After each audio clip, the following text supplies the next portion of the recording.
الحمد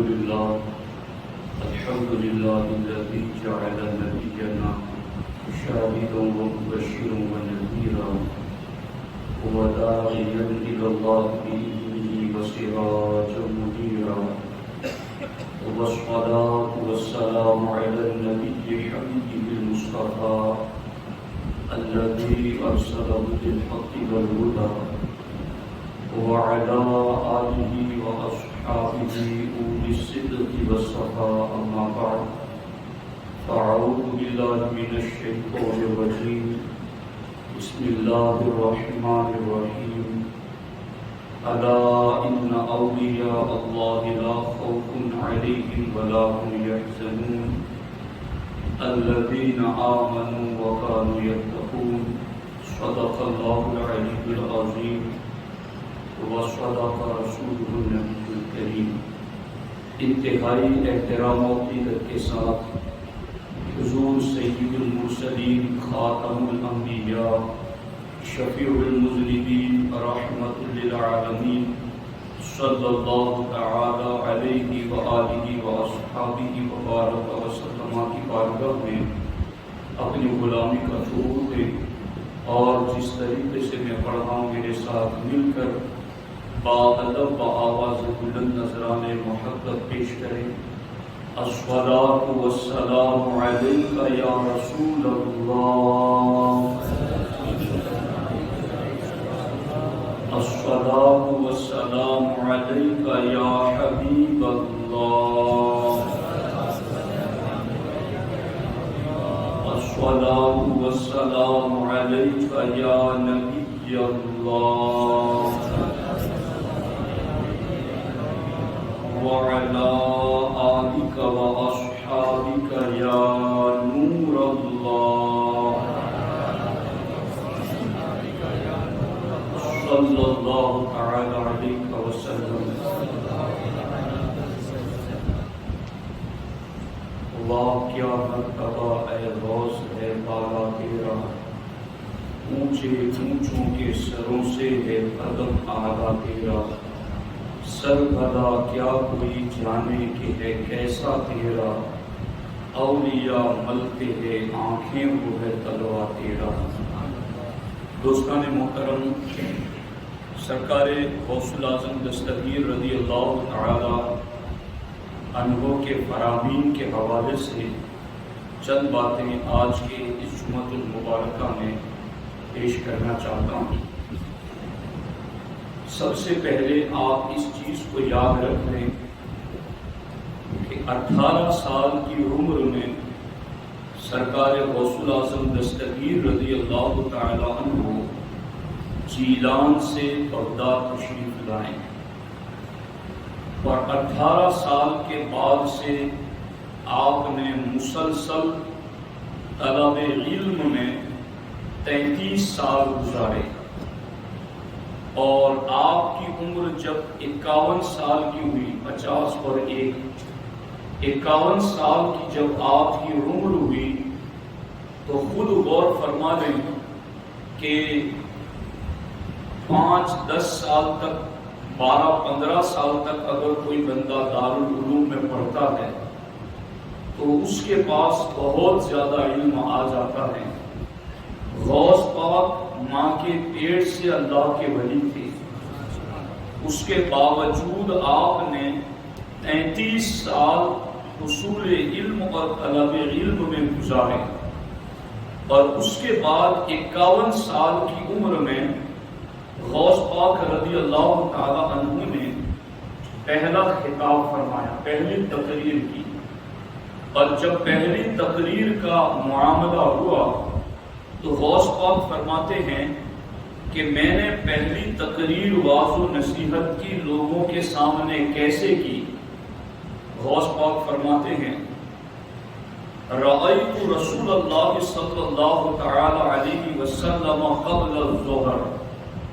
غوث پاک فرماتے ہیں ظہر کی نماز سے پہلے میں نے اللہ کے رسول صلی اللہ تعالی علیہ وسلم کا دیدار کیا. اور غوث پاک فرماتے ہیں کہ اللہ کے رسول علیہ السلام نے قال لی مجھ سے کہا یا بنی لم لا تتکلم، اے میرے بیٹے تم کلام اور خطاب کیوں نہیں کرتے، تم تقریر کیوں نہیں کرتے؟ فقلت، غوث پاک کہتے ہیں میں نے بارگاہ رسالت علی صاحبہ الصلاۃ والسلام میں عرض کیا یا ابا انا رجل اعجمی کیف اتکلم علی فصحاء بغداد، یا رسول اللہ صلی اللہ علیہ وسلم میں ایک عجم کا رہنے والا شخص ہوں اور عربی بولنے والے لوگوں کے سامنے میں کلام کیسے کروں؟ یعنی یہاں تو عربی کے ماہرین لوگ موجود ہیں بغداد میں، اور میں عرب کا رہنے والا نہیں، میں عجم کا رہنے والا ہوں، تو وہاں تو عربی زبان بولی نہیں جاتی، تو ایسے بڑے بڑے عربی زبان دانوں کے سامنے میں کیسے بات کروں؟ یہ سرکار غوث پاک نے بارگاہ رسالت میں عرض کیا، تو ہمارے آقا علیہ الصلوۃ والسلام کا تو معاملہ یہ ہے کہ میرے کریم سے اگر قطرہ کسی نے مانگا، دریا بہا دیے ہیں، دور بے بہا دیے ہیں، کہ یہاں تو اور نہ کہنا نہیں عادت رسول اللہ کی۔ جب یہاں کہا گیا کہ حضور میں کلام کیسے کروں ان فصحاء عرب کے سامنے، تو ہمارے آقا علیہ السلام نے فرمایا افتح فاک، عبد القادر اپنا منہ کھولو، ففتحتہ، غوث پاک کہتے میں نے منہ کھولا، فتفل فیہ سبعا، تو سرکار نے 7 مرتبہ اپنا لعاب دہن میری زبان پر رکھ دیا،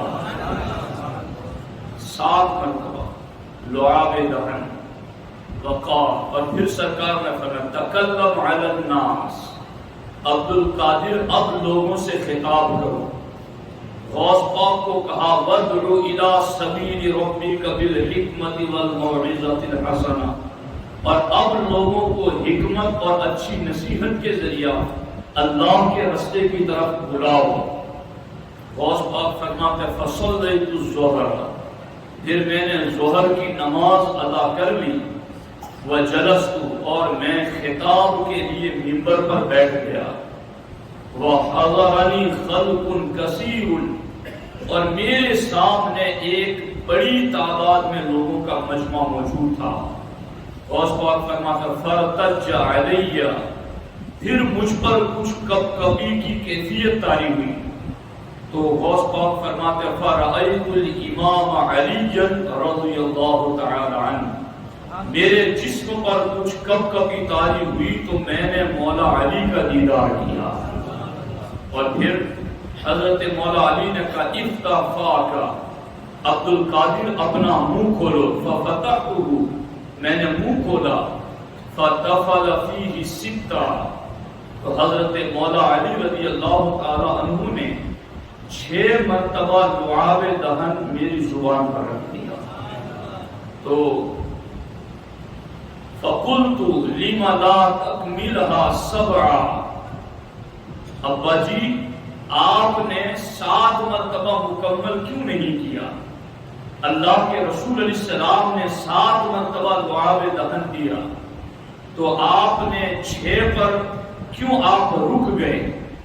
تو حضرت مولا علی رضی اللہ تعالیٰ عنہ ارشاد فرماتے ہیں ادبا مع رسول اللہ صلی اللہ علیہ وسلم، میں نے 7 کی گنتی ادب رسول علیہ السلام کے لیے پوری نہیں کی، تاکہ میں بتا سکوں کہ میں ان کے جیسا نہیں، وہ میرے جیسے نہیں۔ اب آپ دیکھیں یہاں دیگر بہت سارے عقیدے اور مسئلے حل ہو رہے ہیں، لوگ آج یہ پوچھ رہے ہیں کہ تم سنہری جالیوں کے سامنے ہاتھ کیوں پھیلاتے ہو، یہاں کیا ملتا ہے؟ یہاں سے تو وہاں پہنچنے پر ہی نہیں ملتا، خود گھر پہنچ کر کے بھی عطا کیا جاتا ہے۔ یہ غوث الاعظم دستگیر رضی اللہ تعالیٰ عنہ کو باضابطہ پہنچ کر کے ان کا حصہ دیا گیا۔ غوث پاک فرماتے ہیں جب سرکار نے 7 مرتبہ اور مولا علی نے 6 مرتبہ لعاب دہن میرے منہ میں رکھ دیا تو اب معاملہ یہ ہوا غواص الفکر یغوص فی بحر القلب علی درر المعارف، فرماتے ہیں اب میرے سینے میں اور میرے دل میں معرفت کے سمندر موجزن ہو گئے، معرفت کے سمندر پھاٹے مارنے لگے میرے سینے میں۔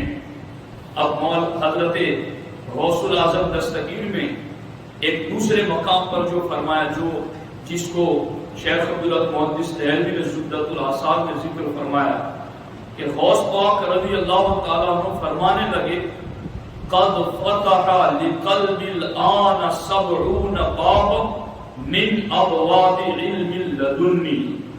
غوث پاک فرماتے حضور نے اور ان کے طفیل مولا علی نے جو لعاب دہن میری زبان پر رکھا، اسی وقت میرے دل میں علم لدنی کے 70 دروازے کھل گئے۔ علم لدنی کے 70 دروازے علم لدنی کے اس وقت میرے دل پر کھل گئے، اور ان 70 دروازوں میں سے ہر دروازہ کیسا شان والا۔ غوث پاک خود فرماتے ہیں کل منہا کسعۃ ما بین السماء والارض، ان 70 دروازوں میں سے ہر دروازہ لمبائی چوڑائی میں اتنا بڑا جتنا زمین سے آسمان تک کا فاصلہ ہے۔ ایسے 70 دروازے صرف لعاب دہن منہ میں رکھ کر کے میرے دل کے لیے کھول دیے علم لدنی کے۔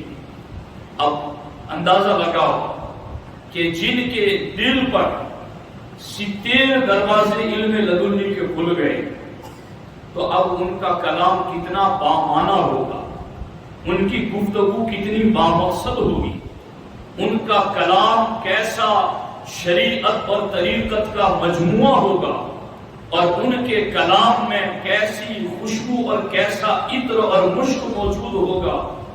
غوث پاک جب کلام کرتے تو شیخ عبدالحق محدث دہلوی علیہ رحمہ لکھتے ہیں کہ 400 اصحاب قلم و دوات بیٹھ کر کے غوث پاک کی زبان سے نکلنے والے کلمات کو لکھا کرتے تھے۔ یعنی آج کا کوئی وزیر اعظم بھی اگر پریس کانفرنس کرتا ہے تو ممکن ہے 10 15 20 25 لوگ اس کی بات کو نوٹ کر رہے ہیں، مگر یہ چونکہ ولیوں کے شہنشاہ ہیں، یہ چونکہ غوث الاعظم دستگیر ہیں، جب کلام کرتے تو 400 افراد اور اہل اللہ ان کے سامنے بیٹھ کر کے ان کی گفتگو کو لکھا کرتے تھے۔ یہ غوث پاک کی زبان سے نکلنے والے کلمات کی شان تھی۔ اب میں آپ کو اتنی بات بتاؤں اور غوث پاک کے کلمات نہ بتاؤں کہ غوث پاک نے ہمیں کہا کیا ہے تو شاید بات ادھوری رہے گی، اس لیے میں چاہتا ہوں کہ آج کے اس جمعۃ المبارکہ میں سرکار غوث الاعظم دستگیر رضی اللہ تعالی عنہ کی اس پاکیزہ زبان سے نکلے ہوئے چند ایسے قیمتی موتی جو میں نے 50 صفحات پڑھنے کے بعد چنے ہیں، وہ میں آپ کے سامنے رکھتا ہوں کہ بات تھوڑی ہے مگر اس میں پورا جہان سمایا ہوا ہے۔ غوث پاک نے کیا فرمایا ہے؟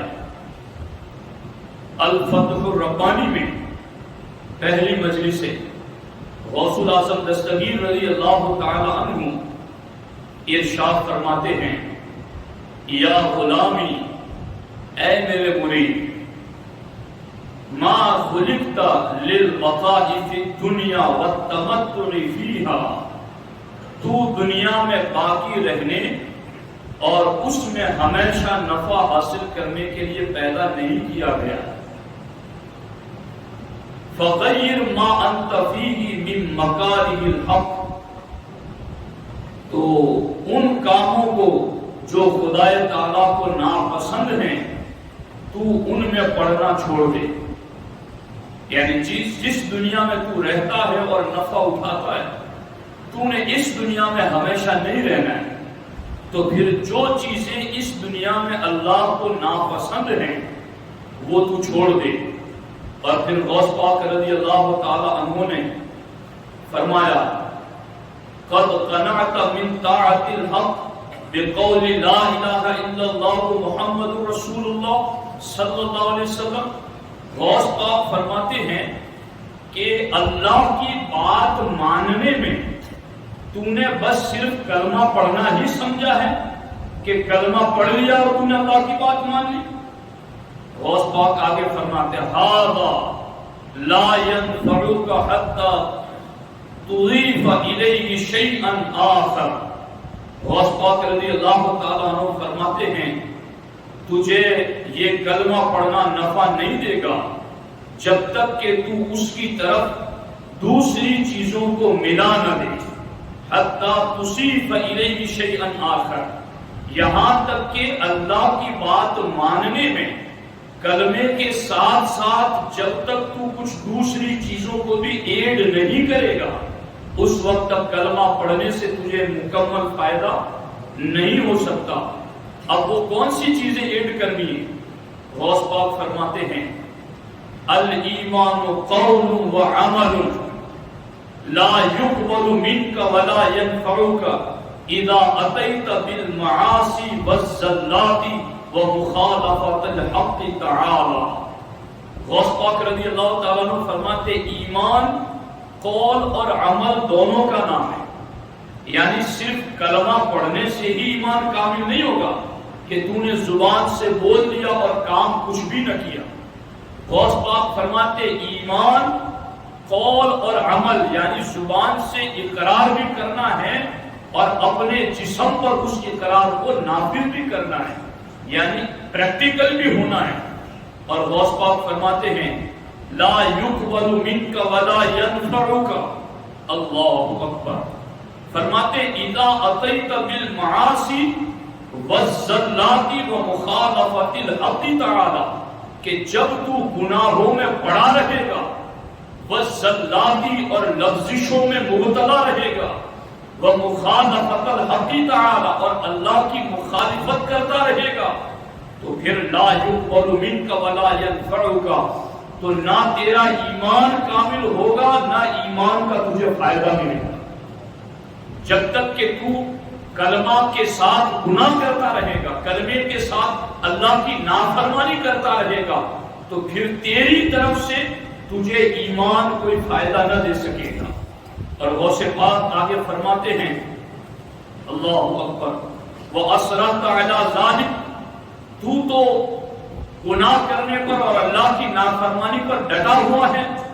وَتَرَكْتَ الصَّلَاةَ وَالصَّوْمَ وَالزَّكَاةَ وَالْحَجَّ وَالصَّدَقَةَ، اور تو نمازوں کو بھی چھوڑ رہا ہے، تو روزوں کو بھی چھوڑ رہا ہے، تو زکات کو بھی چھوڑ رہا ہے، تو حج اور صدقہ کو بھی چھوڑ رہا ہے. وَأَفْعَالَ الْخَيْرِ، اور تو نے بھلائیوں کے سارے کام چھوڑ رکھے ہیں. فَأَيَّ شَيْءٍ يَنْفَعُكَ الشَّهَادَتَانِ، تو پھر تجھے یہ دو شہادتیں کیسے فائدہ پہنچا سکیں؟ یعنی اللہ کی گواہی دینا اور حضور کی گواہی دینا. جب تو نے تمام فرائض چھوڑ رکھے ہیں، تمام واجبات چھوڑ رکھے ہیں، گناہ پر تو ڈٹا ہوا ہے، بدعملیوں پر تو جمع ہوا ہے، اور پھر تو یہ ڈھونڈتا ہے کہ میں مسلمان ہوں، میں نے کلمہ پڑھا ہے، اس کلمے سے مجھے فائدہ کیوں نہیں ہوتا؟ تو غوث پاک فرماتے جب تو فرائض ادا کرتا نہیں، گناہ میں مبتلا رہتا ہے، تو یہ دونوں شہادت والا کلمہ تجھے فائدہ کیسے پہنچائے گا؟ اور اب آگے غوث پاک فرماتے الشہادتانی اذا قلت لا الہ الا اللہ. توجہ سے سننا، غوث پاک فرماتے دونوں شہادتیں، اللہ کی گواہی اور حضور کی گواہی. اذا قلت لا الہ الا اللہ فقد ادعیت، فرماتے جب تم نے لا الہ الا اللہ پڑھ لیا کلمہ شریف تو تم نے دعویٰ کر لیا کہ میں مسلمان ہوں. یعنی کلمہ پڑھنا یہ تیرا دعویٰ ہے. غوث پاک فرماتے یقال ایھا القائل الک بینۃ، غوث پاک فرماتے ہر دعویٰ کرنے والے سے پوچھا جاتا ہے کہ تیرے پاس دعوے کی دلیل کیا ہے؟ تو نے کلمہ پڑھ کر کے اسلام اور مسلمان ہونے کا دعویٰ تو کر لیا ہے، لیکن من بینۃ، تیرے پاس دلیل کیا ہے اس دعوے کی؟ امتثال الامر والانتهاء عن النهي والصبر على الآفات والتسليم إلى القدر هذا هو بينة هذه الدعوة. دیکھو غوث پاک نے ہمیں دعویٰ بھی بتایا اور اب اس دعوے کی دلیل بھی بتا رہے ہیں. فرماتے ہیں کہ دنیا میں کوئی بھی شخص دعویٰ کرتا ہے تو اس سے اس دعوے کی دلیل پوچھی جاتی ہے، اور تمہارے پاس دعویٰ ہے اللہ رسول کی گواہی دینا، تو اب اس دعوے کی دلیل کیا ہے؟ غوث پاک فرماتے ہیں امتثال الامر، اللہ رسول کے حکموں پر عمل کرنا، والانتہاء عن النہی، اور اللہ رسول نے جن چیزوں سے روکا ہے ان سے باز آ جانا، والصبر علی الآفات، اور آنے والی مصیبتوں پر صبر کرنا، والتسلیم الی القدر، اور اپنی ذات کو تقدیر کے حوالے کر دینا. ھذا ھو بینۃ ھذہ الدعوہ، یہ چار چیزیں تیرے دعوی کلمہ کی دلیل ہیں. تو تو نے کلمہ پڑھ کر کے جو مسلمانی کا دعویٰ کیا ہے، اس دعوے کی دلیل یہ چار چیزیں. اب میں تو ان کلمات کو پہنچا رہا ہوں، شکر کرو کہ یہ وہی کلمات آپ کو سنا رہا ہوں جو غوث پاک کی زبان سے نکلے، اور اب اس کو چن لو. اب انتظار مت کرو کہ ہم کل سے عمل کریں گے، پرسوں سے عمل کریں گے. یہ غوث پاک کے کلمات ہیں اور ہم ہیں مرید غوث پاک کی. تو غوث پاک فرماتے تمہارے پاس کلمہ پڑھنا یہ تمہارا دعویٰ ہے، اور ہر دعوے کے لیے دلیل پوچھی جاتی ہے. تو تمہارے دعوے کلمہ کی دلیل چار چیزیں ہیں کہ تم نے اللہ رسول کے حکموں پر عمل کرنا ہے، اللہ رسول نے جن چیزوں سے روکا ہے اس سے رکنا ہے، آفتیں مصیبتیں پریشانیاں آئیں تو اس پر صبر کرنا ہے، والتسلیم الی القدر، اور اپنے سارے معاملات کو اللہ کی رضا اور فیصلے پر چھوڑ دینا ہے. غوث پاک فرماتے یہ چار کام تم نے کیے تو تمہارے پاس کلمے کے دعوے کی دلیل آ گئی کہ اب تم نے دعویٰ بھی کیا اور اب تیرے پاس دلیل بھی موجود ہے. اور اب اس پر سرکار غوث الاعظم دستگیر رضی اللہ تعالیٰ عنہ فرماتے ہیں، توجہ ہے آپ لوگوں کی جی، ہے دھیان آپ لوگوں کا، دھیان سے سنیں. اب یہ کرنا ہے، یہ دعوے میں دلیل میں یہ سارے کام کرنے ہیں، مگر اب وہ کام بھی کیسے کرنے ہیں وہ بھی پیران پیر نے بتا دیا. غوث پاک فرماتے ہیں اذا عملت هذه الاعمال ما تقبل منك الا بالاخلاص للحق تعالی، کہ ان عملوں میں سے بھی کوئی عمل قبول نہیں ہوگا جب تک کہ تو صرف اخلاص کے ساتھ یہ عمل نہ کرے. یعنی یہ تیرے دعوے کی دلیل میں نے عمل تو بتائے ہیں کہ تو نے اللہ رسول کے حکموں پر عمل کرنا ہے، انہوں نے جن چیزوں سے روکا اس سے باز آنا ہے، مصیبتوں پر صبر کرنا ہے، اپنے آپ کو اللہ کے فیصلوں کے حوالے کرنا ہے. یہ عمل تیرے دعوے کی دلیل میں، یہ عمل میں نے بتا تو دیے ہیں، مگر یہ عمل کر کے بھی پھر اترانا نہیں. یہ عمل بھی تیرے اسی وقت قبول ہوگے جب ہر عمل کے پیچھے تیری نیت صرف اللہ کی رضا ہو. یہ غوث پاک میں نے آپ تک پہنچا. اور اب اس کے آگے دوسری بھی چند باتیں ہیں، مگر اب وقت تو اسی پر آ کر اختتام پذیر ہو جاتا ہے. تو میں کیا بتاؤں آپ کو، غوث پاک نے جو جملے بولے میں پڑھ کے سنا ہے کئی. اب غوث پاک کی بات ہے تو آپ کو بھی سننا تو پڑے گا، کوئی برا کیسے مانے گا. دیکھو کیا لکھا ہے. غوث پاک فرماتے ہیں تأدبوا بین یدی الحق تعالی کما کان یتأدب من سبقکم، کہ تم ویسے دین پر عمل کرو جیسے تم سے پہلے لوگوں نے دین پر عمل کیا. اور اب کیا کہہ رہے ہیں جو سامنے مخاطب تھے اور قیامت تک کے اپنے مریدوں کو کیا کہہ رہے ہیں، انتم مخانف ونساء بالاضافۃ الیہم. اللہ اکبر. غوث پاک فرماتے تم مخنث، یعنی تمہارا حال اگر میں دیکھوں ان اگلوں کی نسبت میں تو غوث پاک فرماتے مجھے تم عورتیں اور ہجڑے نظر آتے. یہ غوث پاک کے کلمات ہیں، میں صرف ترجمہ کرنے کا ذمہ دار. علماء بھی بیٹھے ان سے ترجمہ پوچھ لینا. یہ جمع ہے مخنث کی، مخانث وَنِسَاءٌ بِالْإِضَافَةِ إِلَيْهِمْ کہ ان اگلوں دینداروں کے طریقے پر چلو ورنہ میں تم کو یوں دیکھ رہا ہوں. اور اب غوث پاک نے آگے کیا کہا؟ شجاعتکم عندما تأمرکم بہ نفوسکم وَأَهْلِيَتُكُمْ وَاتِّبَاعُكُمْ. غوث پاک فرماتے تم اپنی شجاعت اور مردانگی اس وقت دکھاتے ہو جب تمہارا نفس تمہیں کہتا ہے، جب تمہاری طبیعت تمہیں کہتی ہے، جب تمہاری خواہشات تمہیں کہتی ہے تو تم الشجاعت، تم بہادر بن کر نکل پڑتے ہو. غوث پاک فرماتے الشجاعت فی الدین تکون فی قضاء حقوق اللہ تعالی. غوث پاک فرماتے سچا بہادر وہ ہے جو اللہ رسول کے حقوق ادا کرتا ہے. الشجاعت فی الدین تکون فی قضاء حقوق الحق تعالی کہ جو اللہ کے حقوق ادا کرتا ہے حقیقت میں سچا بہادر ہوئے. اور غوث پاک فرماتے تمہاری تو ساری بہادری اسی وقت باہر آتی ہے جب تمہارا نفس تمہیں کچھ کہتا ہے، جب تمہاری خواہشات تمہیں کچھ کہتی ہیں، جب تمہاری تمنائیں تمہیں کچھ کہتی ہیں، اسی وقت تم بہادر بن کر کے باہر آ جاتے. غوث پاک فرماتے ہیں میں تمہارا پیر ہوں اور تمہیں بتا رہا ہوں کہ تمہیں بہادر بننا ہے مگر تمہیں اللہ کے حقوق ادا کر کے بہادر بننا ہے. کہ سچا بہادر اور شجاعت مند وہ شخص ہیں کہ جو ان فراہمی پر عمل کرتا ہے. باتیں اور بھی ہیں انشاءاللہ اس کو ہفتہ واری اجتماع میں اور اس کے بعد بھی پھر ذکر کریں گے.